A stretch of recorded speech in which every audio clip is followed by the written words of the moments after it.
scump și mai frumos din viața mea.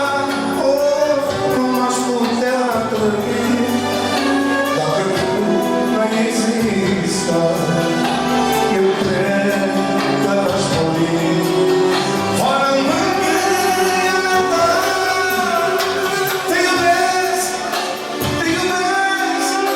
fără tine nu trăiesc și tot restul vieții mele eu doar pe tine te iubesc.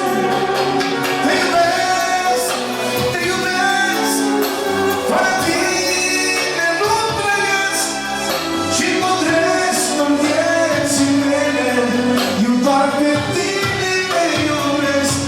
Din suflet te iubesc. Să vină și Babecă!